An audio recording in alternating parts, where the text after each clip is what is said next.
Oh, I don't even care.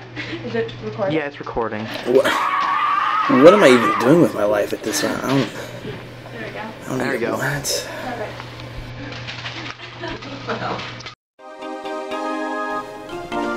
Whenever I dream, I dream I'm listening to polyphonic cell phone versions of popular hit songs from the 90s. You know, oftentimes I catch myself watching, strange inanimate objects just floating. It's really soothing.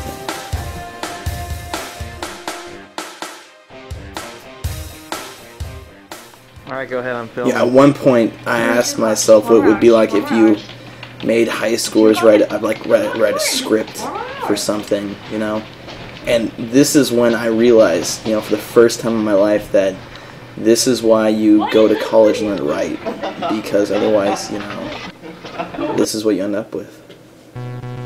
It's sad.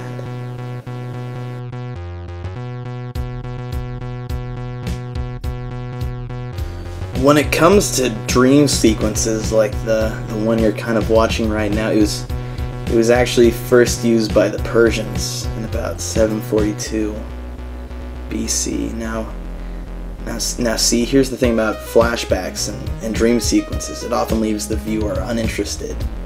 And they feel like they've been let down almost, because what they're seeing isn't real, even though what they're watching probably is fiction in the first place.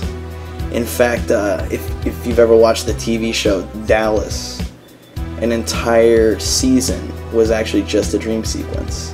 And after watching that last episode, it left viewers feeling extremely unsatisfied.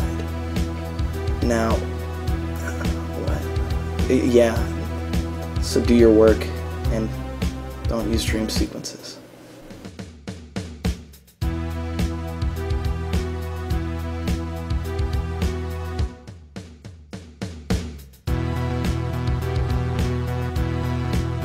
Remember, the hardest part of doing any job itself is actually starting in the first place. So that's one of the keys of time management. It's just learning how to start and learning when to start. Maybe you need sugary candy to get you interested in starting doing whatever you're doing. That's cool. We're fine with that.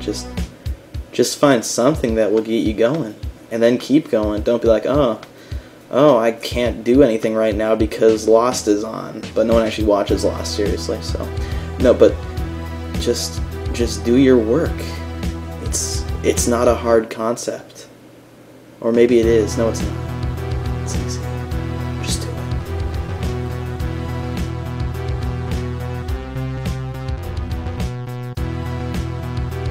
You can think of learning how to use your time well as almost like a first step into adulthood, past your stupid little baby stage of life where you have to be told everything you have to do at what time.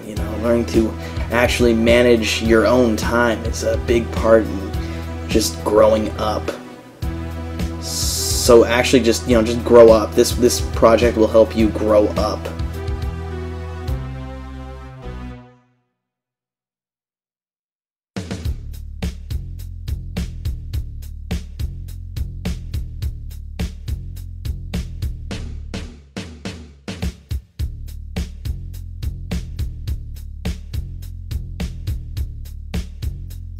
Go ahead. Also remember that this is a solo project. You don't have anyone to rely on. You only have yourself to blame if you don't do well.